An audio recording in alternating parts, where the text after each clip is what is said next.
So we've come up now to chapter 2, verse 4 and 5. Chapter 2, verse 4 and 5. And this is how they begin. Thus says the Lord, again, for 3 transgressions of Judah and for 4, I will not revoke its punishment. Because they have rejected the law of the Lord and have not kept his statutes, their lies have also led them astray, those after which their fathers walked. So I will send fire upon Judah, and it will consume the citadels of Jerusalem. It really makes me laugh, actually, because can you imagine Amos going to his own people and saying this, more or less exactly as he said to everybody else, and them realizing, oh, it's not just other people, it's us too. So as we go through, the same sort of thing. The law of, as I say, judgment's gone out to all the 6 foreign nations, and now and Edom, Ammon, and Moab, the places that are now Jordan, were family. They were cousins, actually, of Israel. So now the focus is on the people of God, because they had the thought that they were the chosen people and that they were somehow allowed to live as they pleased. That's the reality of it. And that's the truth about Israel today. They have the idea that if they have any idea at all about God, they have the idea that they're the chosen people of God, and therefore they are covered in some way and can more or less do what they want. Yeah. I'm not saying everybody individually, but as a nation. And so Amos first says that for 3 transgressions of Judah and for 4, I will not revoke its punishment. This is interesting. I will not change the punishment of Judah. And he didn't, of course, because after Amos had long died, the Babylonians came and took Judah captive. Because they rejected the law of the Lord, so they have despised and dismissed his law, really, the truth, and they have not kept his statutes. If the word statutes has the idea involved in it that it's carved in stone, that you can't, it's a statute, it's something there. And obviously that comes from the carving of the tablets of stone for the 10 Commandments. So that is something that cannot change, cannot be changed, but they have totally rejected the statutes, not kept his statutes. And whereas I think the Gentiles had sinned against what you might call natural law, i.e., we should not be wicked to one another, and we should look after those who are defenseless, etc., etc. He's holding Judah account for something spiritual, his law. And Judah had sinned against written law. That's the thing. They had the 10 Commandments, and it's funny to me because Amos he didn't say it in any different way. He said exactly the same thing to Judah as he said to his own people, as he said to everybody else. And he charged Judah with falling into idolatry, idol worship. The word lies, where it says there, their lies also have led them astray, it means basically false gods. False gods have led them astray, just as their fathers had done. And you read the history of Israel and you know that's exactly what happened. You can read Joshua 24, actually. I love Joshua 24. It was an amazing revelation to me when I read that chapter, that basically what the people of Israel came out of Egypt, went through the wilderness, have gone into the land now under Joshua, but they're still carrying the idols. They've still got the idols that they had in Egypt. It's inconceivable that God's done all of this. Part of the Red Sea, they've had 40 years in the wilderness, he's taken them into the promised land, they're in there, but they're still worshipping the same. And lies is a good word, isn't it? Because Satan is the father of lies, and he is the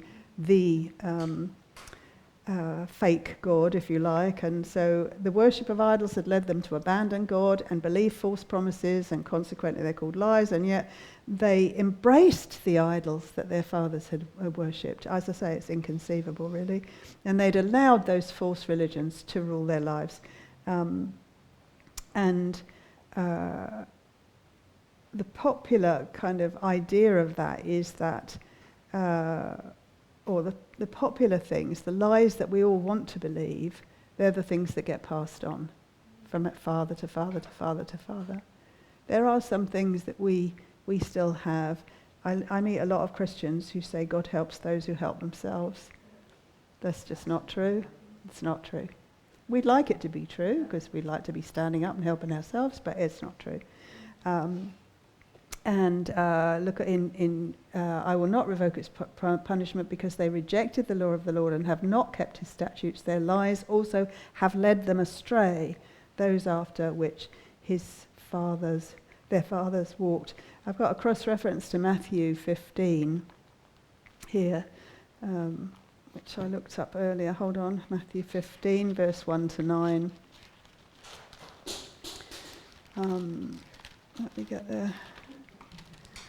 Then some Pharisees and scribes came to Jesus from Jerusalem and said, "Why do your disciples break the tradition of the elders? For they do not wash their hands when they eat bread." And he answered and said to them, "Why do you yourselves transgress the commandment of God for the sake of your tradition? For God said, 'Honor your father and mother,' and he who speaks evil of father or mother is to be put to death. But you say, 'Whoever says to his father and mother, whatever I have, that would help you, has been given to God.' He is not to honor his father or his mother. And by this you invalidated the word of God for the sake of your tradition. You hypocrites, rightly did Isaiah prophesy of you. This people honors me with their lips, but their heart is far away from me. But in vain do they worship me, teaching as doctrines the precepts of men." And I think that's a lot of what we have in the church, in all sorts of churches. The doctrines of men, people. Things that the church has grown up with and almost morphed into itself, things that are nothing to do with God. And that's what Jesus is saying. Matthew 15. They've taken a tradition and they've changed it slightly. See, God said that they're asking Jesus, why do they eat the bread without? And he says, but why do you forsake the commandment of God for your traditions? And so he uses the honor your father and mother thing. Is that your question? No, you said something about taking on the something of the lies of man. Yeah, it's and God in Amos he calls it he calls them lies. Their lies have also led them astray, but actually the word means false god. So the lying and the false gods go together. So a tradition of man is like a false god. We worship the traditions and not the... some churches, especially very strict churches, women had to wear dresses, couldn't wear trousers, couldn't wear nail varnish, couldn't do this, couldn't do that. They're just traditions of people. Yeah, like the priests getting all dressed up. Exactly. Yes, exactly. All of that, exactly. Yeah, it's all the traditions, and it's not that the traditions are bad in themselves, because some of them are quite good, but it's that people tend to worship them more and obey them more than they do the reality of God. So Colossians 2 verse 8 says much the same. Paul takes that and says, don't be undone basically by the traditions of men. Colossians 2, what did I say, verse 8. See to it that no one takes you captive through philosophy and empty deception, according to the tradition of men, according to the elementary principles of the world, rather than according to Christ. But there's a lot of stuff inside the church that is not according to Christ. So the judgment against Judah is stated in a language which has already been used to the other nations. God would send the fire of his wrath against Judah, and those words were literally fulfilled by Nebuchadnezzar in 586 BC. There were 3 sieges of Jerusalem, started in 605. The last one was 586. You can read Jeremiah 17, and that will also say the same thing. So essentially, as you read through all of this, you can see that Daniel's vision of the empires, beginning with Babylon, would be fulfilled. And Amos was prophesying about those empires that would do the punishing. That's what I mean, that God would use to do the punishing. God will use those 4 empires that Daniel talked of to bring about the punishment of all of these nations. And there's always a reckoning. God always sees. He stands for those who can't stand for themselves. And he's the God of justice. So just one more, we'll finish one more today. For 3 transgressions and for 4, I will not revoke its punishment. For 3 transgressions of Israel and for 4, I will not revoke its punishment, because they sell the righteous for money and the needy for a pair of sandals. Those who pant after the very dust of the earth on the head of the helpless also turn aside the way of the humble, and a man and his father resort to the same girl in order to profane my holy name. On garments taken as pledges they stretch out beside every altar, and in the house of their God they drink the wine of those who have been fined. Yet it was I who destroyed the Amorite before them. Though his height was like the height of cedars, and he was strong as the oaks, I even destroyed his fruit above and his root below. It was I who brought you up from the land of Egypt, and I led you in the wilderness 40 years, that you might take possession of the land of the Amorite. Then I raised up some of your sons to be prophets, and some of your young men to be Nazirites. Is this not so, O sons of Israel, declares the Lord? But you made the Nazirites drink wine, and you commanded the prophets, saying, you shall not prophesy. Behold, I am weighted down beneath you, as a wagon is weighted down when filled with sheaves. Flight will perish from the swift, and the stalwart will not strengthen his power, nor the mighty man save his life. He who grasps the bow will not stand his ground, the swift of foot will not escape, nor will he who rides the horse save his life.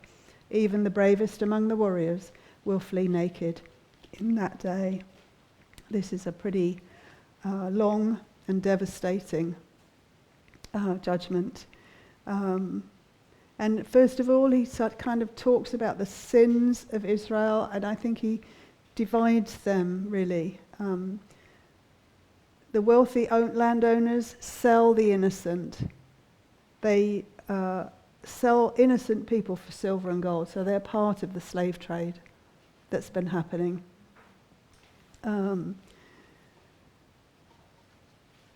And he talks about a pair of shoes, doesn't it? Because they sell the righteous for money and the needy for a pair of sandals.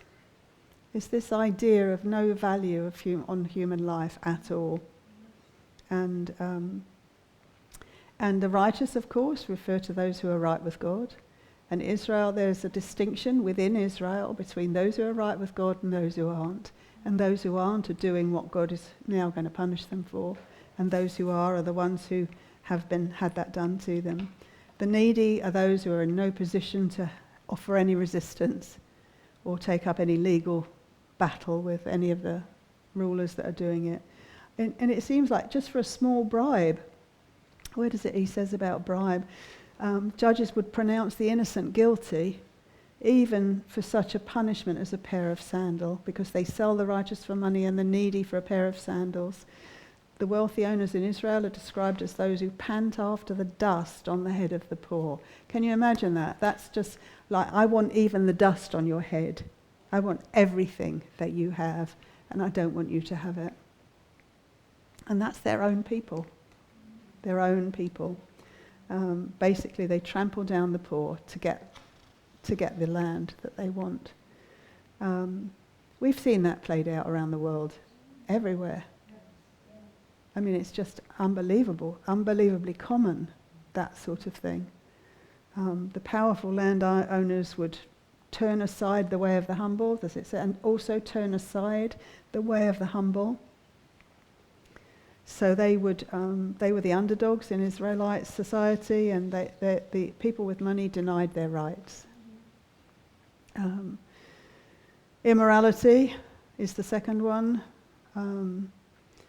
So not only is this idea of the wealthy wanting more wealth, but also this rise in immorality, which is what he says. And a man and his father resort to the same girl in order to profane my holy name. On garments taken as pledges they stretch out beside every altar, and in the house of their God they drink the wine of those who have been fined. He's speaking of the kind of immoral practices of Baal worship, which is what was going on in Israel at the time. Hosea talks more about that, the next book along, or the one before. Hosea talks about this people doing these things at the altar of God. And And they're disobeying the commandments of God. Visiting the prostitutes at the local shrine was apparently routine behaviour. And a man and his son having sexual intercourse with a prostitute was bad enough. One man having intercourse with a prostitute is bad enough, but to have his son as well do the same thing. And it would be incest under the Mosaic law. Also, apparently deliberately, they committed these sins in order to profane Yahweh's name, the Lord's name. They did it to profane the Lord's name. That's what God's holding them account for. That they are doing these things deliberately, knowing that they shouldn't do them. I mean, I think I think about all the famous Christian names we've had in the last 20, 30 years. People who knew the way they should or shouldn't live and didn't live that way. And most of it was tied up with immorality or greed. And I think that's the description of these people here. And it's almost like a deliberate act of violence against the name of God or Christ, because they know how terrible it is, and yet they still do it. In verse 8, on garments taken as pledges, they stretch out beside every altar. So if you took someone's garment as a pledge, I don't know if you remember reading, but you were always to give it back at nightfall, because their garment was often the only thing they had to keep them warm overnight. So even if you took it as a pledge in the daytime, they were to be given back their cloak or their garment at night time. So he's saying at night time they're stretching out beside every altar. They're not giving back the garment that they took from someone who only had that. It was the last thing he had, his cloak. And they were taking that and laying down on those garments with prostitutes.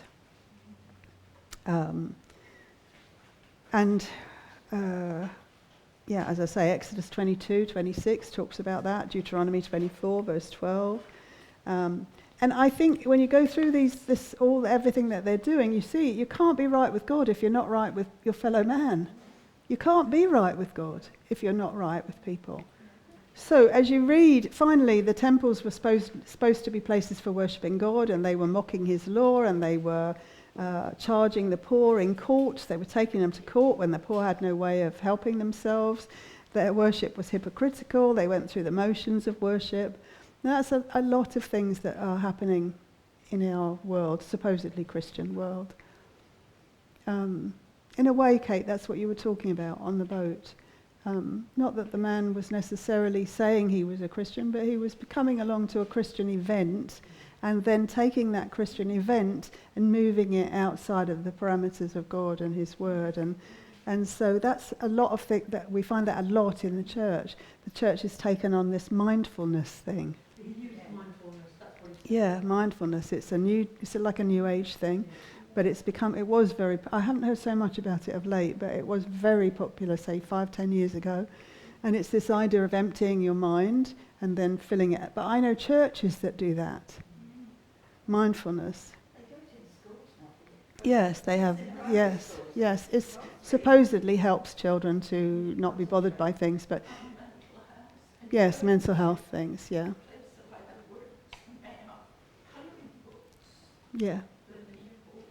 Yeah. Yes. I read a report that said that's all been debunked now. Yes. Yeah, I'm sure it has been debunked because it's a lot of nonsense. But from a Christian perspective, from God's perspective, if you empty your mind, the only thing that's going to come in is the enemy. He's going to come in and put all sorts of thoughts in there. We're not supposed to empty our minds. We're supposed to fill our mind with the Word of God. Yeah. We're supposed to be filling our mind with the things of God. And so, I mean, when Amos is writing here, they're going to ignore the thing that he's bringing against the Israelites. They're going to ignore it. And it's still roughly 40, 50 years before they're going to be taken captive by the Assyrians. So roughly 40 or 50 years after they hear this message, the Assyrians are going to take the whole of the northern kingdom of Israel. It's going to be completely taken away. And foreigners are going to be brought back into the land. And that's why in Jesus' day, the Jews hated the Samaritans, because the Samaritans were crossbreeds as far as they were concerned. And but that's what happened at that time. 722 BC, Israel is completely, or the northern kingdom of Israel is completely taken. And the thing is, what you have to say is that he told Israel this was going to come. He says it. He says, you're doing all of these things, but it was me who destroyed the Amorite. And I brought you out of Egypt and led you through the wilderness. I raised some of your sons to be prophets and Nazirites, but you made the Nazirites drink wine. God had raised up spiritual leaders, he says, the Nazirites and the prophets are spiritual leaders here, and they just ignored them. And he says, is this not so, O sons of Israel? It's like he's talking to them and saying, you can see this is true. So then down to verse 16, this is what's going to happen. I'm weighted down beneath you. There's two choices here, I think. Either he's tired of carrying them and he's not going to carry them any longer. He's so weighted down by their rejection of him. Or there's a heavily weighted cart that's going to trample over everything that's underneath it. I don't like that one. I think it's better that he's so weighted down over their sin and rebellion, and he's not going to be like that any longer. Throughout, from the beginning of the human race, God has known who is his, i.e. who trusts him. And if they die physically, they may not die spiritually. There certainly are saints, that's what they're called, holy ones, in the Old Testament. Daniel, for example, Shadrach, Meshach, all of those names you can think of. They're described as holy ones, and they're described as being with God once they die. But I don't think there's a wholesale salvation for Israel as a nation. I don't think there's ever been wholesale community salvation for them. I think they were offered it. They had the covering of protection for it. But if they rebelled against God, no. What about, funnily enough, I met a lady on the ship who was an unpracticing Jew, and she didn't know anything about what the Old Testament said about the Jewish nation. If you have someone who ignores God as a Jewish, who has Jewish heritage but not Jewish faith, living with God, would that person come to perish? And also, if somebody is a practicing Jew but not acknowledging Jesus, would they come to perish? Well, that's a very interesting one, isn't it? They're a practicing Jew. And I want to read something from Romans, which actually I was going to finish with more or less anyway, but because it's a very interesting question. In Romans, after you get out of chapter 1, which I was probably going to finish with, you come into chapter 2, which begins, therefore you have no excuse, every one of you who passes judgment. For that which you judge one another, you condemn yourself. For you who judge practice the same things. And we know that the judgment of God rightly falls on those who practice such things. And then as you go down, that's verse 1 and verse 2. But go down to verse 12. There's a lot of good stuff in chapter 2, so read chapter 2 of Romans if you can. But verse 12 says, for all who have sinned without the law will also perish without the law, and who have sinned under the law will be judged by the law. For it is not the hearers of the law, i.e. the Jews, who are just before God, but the doers of the law will be justified. So it matters how a Jew lives. It doesn't matter whether they're Orthodox Jews and they go to the temple every week or whatever they do, and then they go away and they don't live like a Jew. It doesn't matter. You have to live from the heart like a Jew. It's a bit like Christians, a bit like, not the same, but a bit like people who say they're Christians, but they don't live like Christians. It's like, I think Paul talks about circumcision of the heart. Yes, exactly. Yeah. That's in chapter 2. He says, if you go all the way to the end, because he's talking about how the Jews have dishonoured the name of God. And Because he says in verse 24 of chapter 2, for the name of God is blasphemed among the Gentiles because of you, Jews, he says. And then he starts about circumcision. For he is not a Jew who is one outwardly, nor is circumcision that which is outward in the flesh, but he is a Jew who is one inwardly, and circumcision is that which is of the heart, by the Spirit, not by the letter. And his praise is not from men, but from God. And so I definitely think that the Jews who truly trusted God are saved, spiritually saved forever. The Jews who did not trust God are not saved forever. No, I think God's judgment is universal. I think, the line is always Christ, and all of their sacrifices were pictures of Christ, pictures of the Messiah. And they were doing them knowing that a Messiah was coming. And so if you were doing them for any other reason, it was for yourself. If you've got a Jewish person who believes in God, prays to God, is a practicing Jew, but they don't accept Christ, are they spiritually with God? Are they spiritually saved? I would say not. I would say not. When chapter 1, Paul says, for I am not ashamed of the gospel, for it is the power of God to salvation for all who believe, to the Jew first, and also to the Gentile. But it's still the same. The gospel of God, the grace of God is the power to salvation. You have to believe.